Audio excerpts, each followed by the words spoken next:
आदाब नाजरीन, आप देख रहे हैं सलाम टीवी। आपके साथ मैं हूं शबनम हसन। बचपन को जिंदगी का सबसे खूबसूरत दौर कहा जाता है, लेकिन आज के दौर में यही बचपन पढ़ाई के दबाव, मुकाबले की दौड़, सोशल मीडिया, दोस्तों का दबाव और घर की बदलती हुई फिजा के बीच कहीं खोता हुआ सा नजर आ रहा है। माँ बाप अक्सर बच्चे की खामोशी को उसकी शराफत, चिड़चिड़ेपन को बदतमीजी और पढ़ाई में दिल न लगाने को लापरवाही समझ लेते हैं। लेकिन क्या पता है आपको, इन छोटे छोटे जो मामलात सामने आते हैं, बदलावों के पीछे कोई जहनी दबाव या अंदरूनी परेशानी छिपी हो सकती है। बच्चा अगर अचानक लोगों से दूर रहने लगे, हर वक्त परेशान या फिर गुस्से में नजर आए, उसकी नींद और भूख बदल जाए, पढ़ाई में दिलचस्पी कम हो जाए और बार बार इसी तरह के मामलात अगर सामने आए, तो इसके पीछे वजह कुछ बड़ी हो सकती है। और ऐसे ही बच्चों से जुड़े कई ऐसे सवाल हैं जो आज हर एक माँ बाप को जानने चाहिए, जिनके जवाब उन्हें पता होने चाहिए। इसी पर बात करने के लिए आज हमारे साथ डॉक्टर निशा खन्ना, साइकेट्रिस्ट, हमारे साथ मौजूद हैं, जो तफसील से इस पर गुफ्तगू करेंगी और जो समाज में जो हम परेशानी देख रहे हैं बच्चों को लेकर, उस पर हम डिटेल चर्चा उनसे करने जा रहे हैं। डॉक्टर निशा, सबसे पहले बहुत बहुत इस्तकबाल है आपका, खैर मकदम है सलाम टीवी में। आज का जो टॉपिक हमने उठाया है वो हर एक बच्चे से जुड़ा हुआ, हर एक वालिदैन से जुड़ा हुआ है और जो बहुत कॉमन है और बहुत बड़ा है, परेशानी बहुत है। रिसेंटली अभी कई इंसिडेंट हमने देखे हैं। तो सबसे पहले मेरा सवाल आपसे यही रहेगा कि आज के दौर में बच्चों में तनाव बढ़ने की सबसे बड़ी वजह क्या है? देखिए, तनाव बच्चों में बहुत सारे रीज़न्स हो सकते हैं, हम एक रीज़न नहीं कह सकते। एक तो मुझे लगता है सबसे पहला रीज़न तो आजकल हमारे मोबाइल फ़ोन्स हैं। आजकल छोटे बच्चे, इवन बच्चा छोटा ही होता है तो पेरेंट्स भी आजकल सेल्फ़ी क्लिक करने लगते हैं। बच्चा पैदा नहीं होता तो उसकी वीडियोज़ बन जाती हैं, बहुत ज़्यादा क्रेज़ होता है। तो मुझे लग रहा है सबसे पहला तो जो एक टच वाला माहौल होता है कि आप बच्चे को किस तरह कंफर्ट करते हैं, वो भी एक बहुत बड़ा रीज़न होता है। आप बच्चे को कितना अपनी गोद में उठाते हैं, कितना उसे अपने से थोड़ा सा सेपरेट भी रखते हैं, कितना टाइम आप बच्चे के साथ स्पेंड करते हैं, उसकी नीड्स पर कितना ध्यान देते हैं। जब हम बचपन की बात कर रही हूँ, बिल्कुल जब आप बच्चा एक समझ लीजिए अभी पैदा हुआ है तो 0 to 18 मंथ्स में धीरे धीरे वो बोलना शुरू करता है तो उसके शब्दों को समझते हैं। अगर हम उसकी इमोशंस को समझ रहे हैं कि नहीं, उसकी पसंद नापसंद का ध्यान रख रहे हैं कि नहीं। साथ ही साथ बहुत बार ऐसा होता है कि आगे चलकर जब वो दूसरे बच्चों के साथ इंटरेक्ट करता है तो उसके रिलेशनशिप्स कैसे हैं, उसे क्या अच्छा लगता है, क्या नहीं अच्छा लगता, कहाँ उसे दिक्कत आ रही है। वो धीरे धीरे जैसे जैसे उम्र के बढ़ते के साथ बहुत सारे हार्मोनल चेंजेस भी होते हैं इंसान की, बच्चों की बॉडी में। तो जैसे जैसे उनका इंटरेक्शन लेवल बढ़ता जाता है, यानी कि वो 5 से 10 साल की उम्र तक का होता है, हमारा ब्रेन डेवलप होता है, बहुत सारे लोगों से उसका दोस्ती होती है, वो स्कूल जाना शुरू करता है।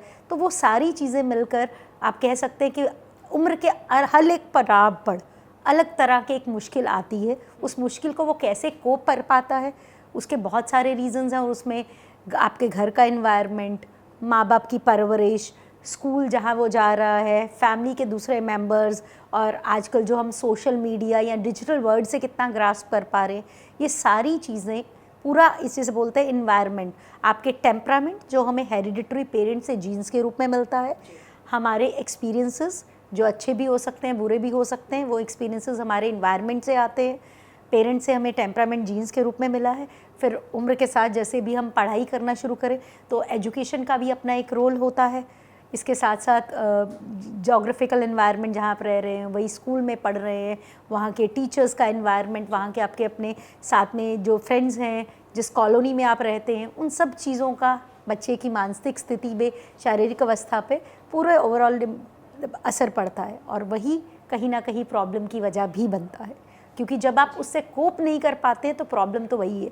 क्योंकि इन्वायरमेंट में तो आप बहुत सारी चीज़ें लेते हो, तो आपके अगर टेम्परामेंट में सेंसिटिविटी लेवल कैसा है तो आप कुछ चीज़ों को ज़्यादा भी महसूस कर पाते हैं।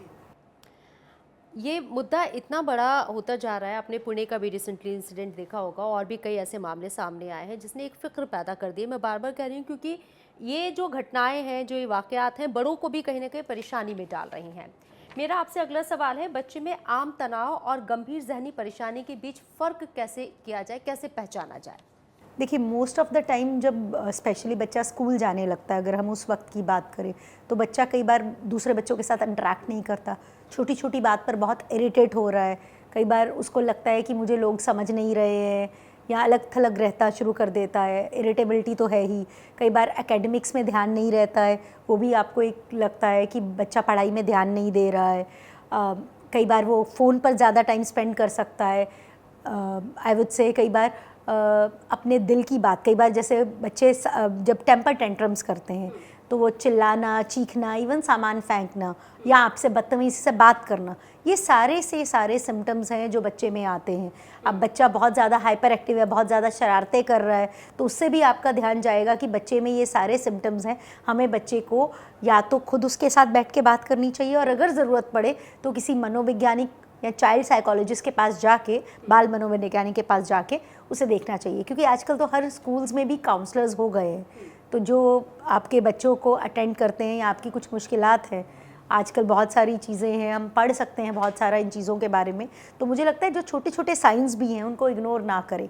अगर बच्चा रेगुलरिटी में, कंसंट्रेशन नहीं है उसका स्टडीज़ में, एकेडमिक्स में मार्क्स कम आ रहे हैं, अपने दोस्तों के बारे में बताता नहीं है, बात नहीं करता है, चुप चुप रहता है, या बहुत ज़्यादा भी बात करता है, तो ये सारे सिम्टम्स कहीं ना कहीं एक बैलेंस्ड अगर आप अप्रोच कहें तो बहुत अच्छा है। तो अगर बच्चा पढ़ाई में पहले अच्छा था तो पीछे है, या सिर्फ वो, बहुत बार तो आजकल पेरेंट्स कंप्लेंट करते हैं कि बच्चे को फ़ोन का एडिक्शन है, गेमिंग का एडिक्शन है, तो वो सारी चीज़ें मैटर प्ले करती हैं। बच्चे को सिर्फ खेलना ही पसंद है, वो पढ़ने में बिल्कुल भी इंटरेस्टेड नहीं है, और घर में डिसओबीडियंस तो हम बोलते ही हैं, या टेम्पर टेंट्रम्स जिसे हम बोलते हैं कि बच्चा हर बात पर ज़िद करता है, तो वो सारी चीज़ें बहुत मेजर रोल प्ले करती हैं। और उसमें मुझे लगता है एक सबसे चीज़ हमारे इंपॉर्टेंस है, जब हमारा बॉर्न एंड ब्रॉट अप है, स्पेशली पहले 5 साल, वो इन्वायरमेंट सबसे मेजर रोल प्ले करता है।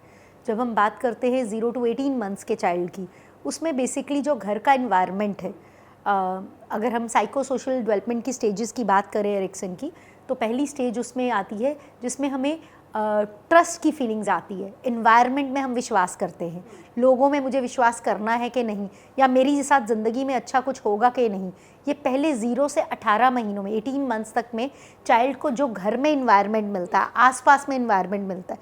कई बार बिल्कुल जब बच्चा छोटा है तो वो तो मुँह से बोल भी नहीं सकता, तो ऐसे में उसकी बॉडी फील करती है, उसकी बेसिक नीड्स जब प्रॉपर तरीके से पूरी नहीं होती हैं, तो वही नीड्स जब उसकी फुलफ़िल हो जाती हैं, जब इन्वायरमेंट फेवरेबल होता है तो लोगों पर विश्वास करना सीखता है, और जब वो इन्वायरमेंट फेवरेबल नहीं होता है तो लोगों पर वो विश्वास नहीं करता, अपने फ्यूचर को लेकर भी वो विश्वास नहीं करता।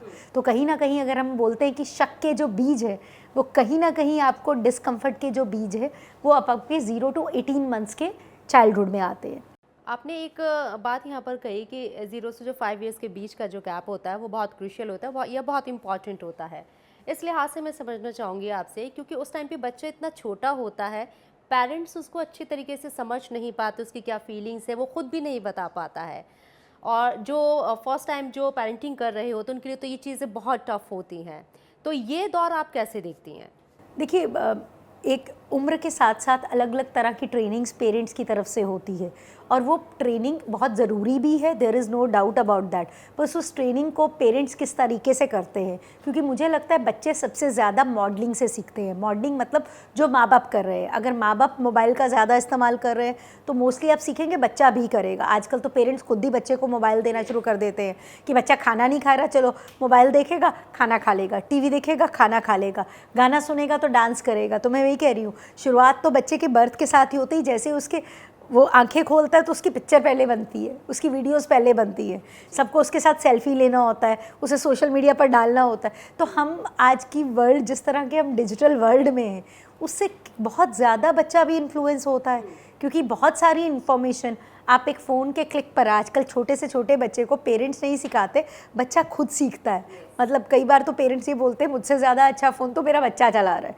तो जो आप उम्र के दौर पे कह रहे हैं, वो चाहे ऑटोनॉमी की फीलिंग हो, चाहे वो वक्त के साथ इन्फीरियरिटी कॉम्प्लेक्स हो, चाहे वो डाउट की फीलिंग्स आए, इनिशिएशन ऑफ एक्टिविटीज़ की फीलिंग्स आए, जब आप टॉयलेट ट्रेनिंग कर रहे हो, बच्चे को कितना गिल्ट और शेम फील करा रहे हो, तो ये सारी चीज़ें जितनी भी हैं वो बच्चे की उम्र के दौर के साथ पेरेंट्स से होती हैं। अगर पेरेंट्स राइट समय पर राइट तरीके से उनको उस चीज़ों को प्रोवाइड कराते हैं, अगर आपने बच्चे को ज़्यादा डांट दिया, ज़्यादा स्ट्रिक्टनेस दिखा दी या आपने कुछ कहा ही नहीं, तो उन सारे बिहेवियर्स का बच्चे की मानसिक स्थिति पर असर पड़ता है। बच्चे का ब्रेन तो देखिए 5 से 6 साल की उम्र में, 3 से साल के बाद 6 साल की उम्र तक डर को पहचानना शुरू करता है। डिसीज़न मेकिंग में धीरे धीरे सही गलत उसको लेना शुरू करता है, ब्रेन डेवलप हो रहा होता है। तो वो वक्त है, अगर वो डर भी रहे तो वो आपके माँ बाप को बता पाएगा। और वहाँ पर अगर पेरेंट्स का बच्चे के साथ रिलेशनशिप अच्छा होगा, वो बच्चा जो है पेरेंट्स के साथ कंफर्टेबल फील कर रहा है, तो अपनी फीलिंग्स पेरेंट्स को बता पाएगा। क्योंकि यही वो मोस्ट ऑफ द उम्र होती है, मैं ये कहूँगी एज ए साइकोलॉजिस्ट, क्योंकि एज ए मनोवैज्ञानिक जब हम काउंसलिंग करते हैं तो बहुत सारे केसेस आते हैं जिसमें बच्चों के साथ मॉलेस्टेशन हो रखा होता है, और तकरीबन वो उम्र होती है जब बच्चे एक बहकावे में आते हैं।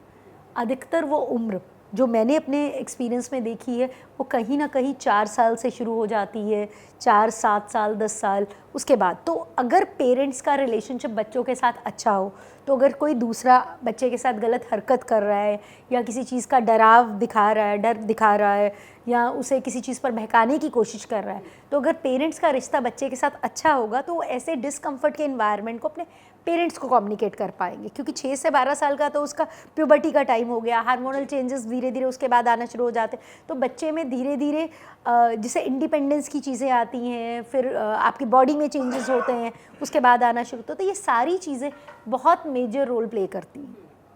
तो मुझे लगता है कि जब पेरेंट्स का रिलेशनशिप है, अगर वो बच्चों के साथ स्मूथ नहीं है तो वहीं सारी प्रॉब्लम्स आती है। अब पेरेंट्स इमोशनल लेवल पर कितना टाइम स्पेंड करते हैं बच्चे के साथ, वो बहुत रोल इम्पॉर्टेंट है। बिल्कुल। अगला सवाल मेरा आपसे ये है कि बच्चा अचानक से खामोश हो जाता है या चिड़चिड़ा हो जाता है या फिर बहुत ज़्यादा गुस्सैल हो जाता है, बहुत ज़्यादा गुस्सा दिखाता है, तो क्या ये तनाव की निशानी हो सकती है? ये तनाव की निशानी भी हो सकती है, टेम्पर टेंट्रम्स भी है। बच्चे को तनाव भी है, हो सकता है वो ज़िद की तरफ भी जा रहा है, वो किसी चीज़ों को चाह रहा है कि मेरी विल को, मेरी मर्ज़ी को सुना भी जाए। अब उसमें आइडेंटिफाई करना भी ज़रूरी है। अब बच्चे को चिड़चिड़ापन क्यों हो रहा है, वो किस चीज़ से, वो कुछ करना नहीं चाहता या उसका इंटरेस्ट किसी और चीज़ में है। तो मुझे लग रहा है बच्चों को अगर ऐसे कहीं आपको सिम्टम्स दिखाई दे रहे हैं तो सबसे पहली चीज़ है बच्चे के साथ बैठकर बात करें, वो बहुत ज़रूरी है। आपका कॉन्वर्जेशन बच्चे के साथ, और वो कॉन्वर्जेशन एक क्वालिटी टाइम होना चाहिए जिसमें आप डिजिटल फ्री हों, टीवी से, मोबाइल से दूर हों। और अगर बच्चे के साथ आप टाइम स्पेंड कर रहे हैं, देखिए परिवार में माता और पिता दोनों हैं, तो दोनों की बॉन्डिंग बच्चे के साथ होनी ज़रूरी है। तो जैसे एक बोलते हैं सोसाइटी एक सिस्टम है, उसमें फैमिली एक सब सिस्टम है, उस सब सिस्टम के अंदर भी 2 और या 3 और सब सिस्टम है। जैसे एक पति पत्नी एक सिस्टम हो गए उस सब सिस्टम के अंदर, उसके बाद माता पिता और बच्चे का भी एक ग्रुप हो गया, माता का बच्चे के साथ, पिता का बच्चे के साथ इंडिविजुअल इंटरेक्शन, वो भी बहुत ज़रूरी है। तो अगर देखा जाए तो माता पिता और बच्चे जब तीनों एक टाइम स्पेंड करें तो वो फैमिली टाइम हो गया। जब माता और बच्चा, चाहे वो मेल चाइल्ड है तो मम्मी और चाइल्ड की बॉन्डिंग हो रही है तो मदर चाइल्ड रिलेशनशिप हो गया, वो भी एक बॉन्डिंग होना बहुत ज़रूरी है। एक पापा और पेरेंट, फादर और चाइल्ड की बॉन्डिंग, वो भी होना ज़रूरी है। और अगर 2 बच्चे हैं तो 2 बच्चों की आपस में सिबलिंग बाउंड्री होना भी, सिबलिंग बॉन्ड होना भी बहुत ज़रूरी है। तो कहीं ना कहीं ये मुझे लग रहा है कि इन सब चीज़ों में और रिलेशनशिप में टाइम स्पेंड करना, और वो क्वालिटी टाइम हो, ये नहीं कि पेरेंट्स भी अपने फ़ोन में उलझे हैं और बच्चों से भी बोले कि वो फ़ोन को, चीज़ों को साइड पर रखें, उनका दिन कैसे बीतता है। वो सारी चीज़ें, छोटी छोटी बातें बहुत मेजर रोल करती हैं। क्योंकि आपका अगर रिलेशनशिप मजबूत होगा बच्चे के साथ तो मुझे लगता है बच्चा आपकी अगर गलत रास्ते पर भी जा रहा है तो आपकी बात सुन सकेगा। क्योंकि हम सब यही बोलते हैं कि आज जो कुछ भी हम हैं वो पहले फर्स्ट 5 इयर्स है, उसके बाद हमारे चाइल्डहुड ईयर्स और टीनेज ईयर्स, और जो हम बन जाते हैं उन बेसिक ईयर्स में, वो वक्त चलते फिर बदलना थोड़ा मुश्किल होता है, तो बदलाव लाना मुश्किल होता है। तो आपकी आदतें कहीं ना कहीं बचपन में ही डेवलप होती हैं और वही बाद में हैबिट्स को आप कम ज़्यादा कर पाते हैं। हम जिन बच्चों की बात कर रहे हैं उन्हें जेन अल्फ़ा कहा जाता है, जेन जी कहा जाता है। ये तो जो एज अभी हम जनरेशन देख रहे हैं वो कुछ डिफरेंट है मिलेनियल की अगर हम बात करें तो। लेकिन इस बीच हम देखते हैं जैसे टाइम, क्वालिटी टाइम की आप बात कर रही हैं, वही मिल पाना शायद मुश्किल हो रहा है। घर में सबके पास फ़ोन होते हैं, इनफैक्ट बच्चों को भी इंडिविजुअल फ़ोन दिए जाते हैं कि बच्चों के लिए ये फ़ोन है। वो जो टाइम कंज्यूम हम फ़ोन पे कर रहे हैं या डिजिटल किसी डिवाइस के साथ कर रहे हैं, वो कितना ख़तरनाक है? देखिए, एक तो आँखों पर सिंपल इसका असर पड़ता ही है, दिमाग पर असर पड़ता है। जब आप इंस्टा रील्स या फेसबुक की स्टोरीज़ या कुछ भी अप डाउन बार-बार करते हैं, तो बच्चे का ब्रेन तो इतना डेवलप नहीं है, तो इतनी सारी पहले तो इन्फॉर्मेशन को ग्रास्प नहीं कर पाएगा। हम एडल्ट्स के लिए बहुत मुश्किल होता है, तो ऑब्वियस है ब्रेन इतना डेवलप है नहीं, और इतनी सारी इन्फॉर्मेशन, और उसमें से भी कितनी इन्फॉर्मेशन सही है, क्योंकि आजकल हर इंसान को तो एक रील बनाना है, हर इंसान को पोस्ट करना है, और मतलब उसमें कंटेंट हो ना हो, पर मुझे डिजिटल वर्ल्ड में आना है। तो जो आप मिलेनियम या यूथ की बात कर रहे हैं, या हमारे जनरेशन्स की बात कर रहे हैं, जो जनरेशन जेड और अल्फ़ा बीटा जो भी आ रही हैं, वही उम्र के बढ़ते दौर के साथ अब सबकी सोच बदल गई है। सबको आजकल ज़्यादा है तो कंटेंट क्रिएटर बनना है, इन्फ्लुएंसर्स बनना है, सबको लाइक्स चाहिए, सबको जिसे बोलते हैं सब पसंद करें। ऐसा कोई नहीं है जिसे ये नहीं चाहिए कि मुझे क्रिटिसिज्म मिले, सबको तारीफ़ चाहिए। तो मुझे लग रहा है वो एक तरह से हम सिर्फ अगर तारीफ़ सुनना चाहते हैं तो हम एक गलत वर्ल्ड में भी है, क्योंकि फीडबैक भी बहुत ज़रूरी है और क्रिटिसिज्म भी बहुत ज़रूरी है। I would say that. तो मुझे लग रहा है जब हम उस दौर में हैं जहाँ कई बार बच्चों को लगता है कि हम बिल्कुल सही हैं, उनका अपना इन्फॉर्मेशन है, ऐसा नहीं कहूँगी कि आजकल के बच्चों को इन्फॉर्मेशन नहीं है और यूथ को इन्फॉर्मेशन नहीं है, बहुत सारी इन्फॉर्मेशन है, बट मुझे लगता है एक्सपीरियंस का भी एक अपना रोल होता है, और वो एक्सपीरियंस भी मेजर रोल प्ले करता है। और जनरेशन जो आप कह रहे हैं, उनको लगता है कि उन्हें बहुत सारा कुछ पता है, बट मुझे लग रहा है हम लर्निंग के ग्रोथ में हैं। अगर वो अपनी लर्निंग्स को बड़ों से भी शेयर करें और उनसे भी सीखें, और रिसेप्टिव हो सीखने को। देखिए, चेंज के लिए तैयार होना, क्योंकि मेरा ऐसा मानना है कि एक ही पर्सपेक्टिव को मानना वो अपने आप में, कि आप एक क्लोज्ड माइंडसेट के हो, तो क्लोज्ड माइंडसेट में तो ग्रोथ हो नहीं सकती ना। नेक्स्ट मेरा सवाल आपसे डॉक्टर निशा ये है कि पढ़ाई, इम्तिहान और अच्छे नंबरों का दबाव बच्चों की जहनी सेहत को किस तरह से मुतासिर करता है, इफ़ेक्ट करता है? देखिए, जब आप बच्चों पर, अब ये प्रेशर के 3 वजह मैं मानती हूँ मेजरली होती। एक, बच्चा अपने आप में एम्बिशियस हो सकता है, उसने अपने आप में एक टारगेट सेट कर लिया है कि मुझे इस लेवल पर पहुँचना है। दूसरा टारगेट ये होता है कॉम्पिटिटिव वर्ल्ड में है, तो मुझे बाकी सब बच्चों के साथ कॉम्पिटिटिव वर्ल्ड का हिस्सा बनना है, और साथ में घर में भी कंपैरिजन होता है, रिश्तेदारों के बच्चों के साथ कंपैरिजन होता है, और थर्ड एक मेरा ये आता है कि पेरेंट्स भी कई बार अपनी कुछ एक्सपेक्टेशंस बच्चों पर लाद देते हैं, उससे भी इसका असर पड़ता है। स्कूल्स की एक्सपेक्टेशन, पेरेंट्स की एक्सपेक्टेशंस, इवन टीचर्स की एक्सपेक्टेशंस। आप किसी सब्जेक्ट में अच्छे हो, बहुत बार होता है बच्चे कुछ सब्जेक्ट्स में अच्छे होते हैं पर कई बार उसे परस्यू भी नहीं करना चाहते, वो उनकी हॉबीज़ में इंटरेस्ट होता है, वो कोई प्लेयर बनना चाहता है। जैसे मैंने कहा कि आजकल बच्चे जो है वो इन्फ्लुएंसर ज़्यादा बनना चाहते हैं, तो इन सब चीज़ों में बुराई कोई नहीं है। अगर आप देखिए, अच्छे इंस्टीट्यूशन में आपको एडमिशन भी तब मिलेगा, या अच्छे स्कूल्स में एडमिशन भी तब मिलेगा जब आपके मार्क्स अच्छे होंगे। तो जब मार्क्स अच्छे आएंगे तभी आप एक अच्छे स्कूल या कॉलेज में एडमिशन पा पाएंगे। और अगर आपके मार्क्स अच्छे हैं, आपने ग्रेजुएशन कंप्लीट कर लिया, पोस्ट ग्रेजुएशन कंप्लीट कर लिया, तो आपको कहीं जॉब भी अच्छी कंपनी में तभी मिल सकता है, आपका कैंपस रिक्रूटमेंट तभी हो सकता है जब आपके ग्रेड्स अच्छे हैं, आपकी इंटरनल मार्किंग भी अच्छी है। तो कहीं ना कहीं मार्क्स का अपने आप में भी, आउटर वर्ल्ड में भी एक प्रेशर का हिस्सा है। तो बच्चे को सबसे पहले तो मुझे लग रहा है कि उस प्रेशर को डील करना आना चाहिए। तो अपने आप को आपने कहाँ सेट करना है, उसको हम बोलते हैं लेवल ऑफ एस्पिरेशन। कई बार आप अपने लेवल के गोल कई बार हाई सेट कर लेते हो, पर आप उतना परफॉर्म नहीं कर पाते, तो वो भी एक बहुत ज़रूरी है। जैसे हम गोल्स को बोलते हैं, स्मार्ट गोल्स बनाना बहुत ज़रूरी है, तो बच्चों के लिए बहुत ज़रूरी बोलते हैं लाइफ में भी। और अगर आप पढ़ाई कर रहे हो तो उसमें भी स्मार्ट गोल बनाइए, specific, measurable, attainable, reliable and time bound. कितने समय में आपने कितना पढ़ाई करना है, पढ़ाई में आपने कौन सा चैप्टर या कौन से सब्जेक्ट में से भी कौन सा क्वेश्चन आपने याद करना है, और क्या आप उतने पर्टिकुलर टाइम पीरियड में उस क्वेश्चन को या चैप्टर को याद कर पाओगे और याद करना या समझ पाओगे। और अगर समझने के बाद भी आपने जो पढ़ाई करी है उसमें एग्ज़ाम्स में आने के कितने % चांसेस हैं। तो ये सारी चीज़ें आप पढ़ाई को लेकर भी ऐसे एक छोटे छोटे गोल्स बना सकते हैं, पर्टिकुलर सब्जेक्ट को लेकर बना सकते हैं। और जब लाइफ में आपको, चाहे आप एक फाइनेंशियल लेवल पर पहुंचना चाहते हैं, चाहे आप लाइफ में किसी भी गोल को, चाहे आपको घर खरीदना है, चाहे आपको किसी से दोस्ती करनी है, तो ये सारे लेवल स्मार्ट गोल्स लेकर बनाए। क्योंकि ड्रीम और गोल में तो यही फ़र्क होता है, सपने की तो कोई डेडलाइन नहीं होती, पर जब आप उसे गोल बनाते हैं तो वो एक डेडलाइन पर काम करता है। अगेन मेरा क्वेश्चन आपसे सोशल मीडिया से रिलेटेड है, क्योंकि ना चाह के भी इसकी चर्चा बार बार हम करते हैं और करना ज़रूरी भी हो जाता है, क्योंकि पूरा हम वो अभी जिस दुनिया में है, डिजिटल एज है ये। Mobile, social media, online gaming का बच्चों के मिजाज और जहनी सुकून पर कितना असर पड़ता है? देखिए, ग्रोथ पर डेफिनेटली असर पड़ता है, क्योंकि आप जिस तरह की इन्फॉर्मेशन और हमारे कंटेंट का आजकल एल्गोरिथम भी सोशल मीडिया में ऐसा है। आपने एक बार कुछ सर्च कर लिया, इवन कई बार आप बात करते हो, आपके दिमाग में जहन में कोई शब्द भी आ गया तो आपके सामने वही रील्स, वही एल्गोरिथम चलता रहेगा। अगर आप परेशान हैं तो परेशानी की रील्स आएंगी, अगर आप कुछ मजाक कर रहे हो तो मजाक की रील्स आएंगी। जिस फील्ड में जिस तरह की आपकी सोच है, तो हमें तो पहले इस एल्गोरिदम का हिस्सा नहीं बनना है, क्योंकि ये एल्गोरिदम कई बार ऐसा होता है कि आप नेगेटिव सोच कर रहे हो तो आपको नेगेटिव सोच की तरफ ही धकेल देगा। मतलब कई बार मेरे पास ऐसे क्लाइंट्स आते हैं, अभी आपके पास शो पे आने से पहले मैं किसी क्लाइंट के साथ सेशन में थी, तो वो जब मेरे पास आई थी तो मुझे बोल रही थी कि मेरे पति में नार्सिसिज्म के ट्रेट्स है। तो क्योंकि वो बहुत ज़्यादा सोशल मीडिया पर कंटेंट इन्फ्लुएंसर्स के देख रही थी और उन्हें लग रहा था कि मेरे पति को तो सिर्फ नार्सिसिज्म है। तो I sat with her, because मेरी पुरानी क्लाइंट थी तो मैं उनको जानती थी। तो मैंने कहा ठीक है, हम टेस्ट करा लेते, पिछली बार आपका हुआ तो इस बार आपके साथ साथ पति का भी दोबारा टेस्ट कराते। The husband was suffering from histrionical personality trait, histrionic personality disorder. So अब वो पर्सन अटेंशन सीकर था, फैमब्लॉइंड था, उसको हर चीज़ पर अपनी प्रेज सुननी अच्छी लगती थी और इसको लगता था वो हर बात पे अपनी मैं करता है तो वो नार्सिसिस्ट है।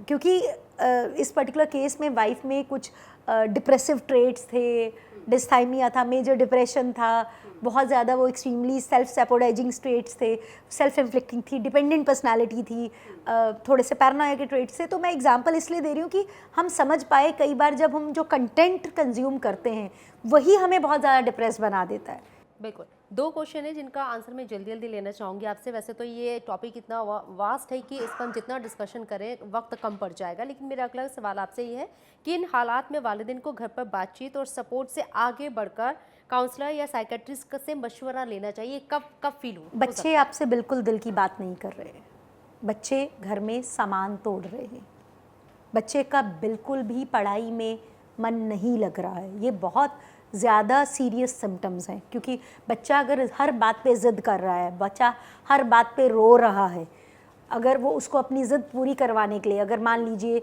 आपने उसको उसकी ज़िद करने पर आपने उसको चॉकलेट ले दी, अगली बार वो ज़िद पूरी करने के लिए हो सकता है रोना शुरू कर सकता है।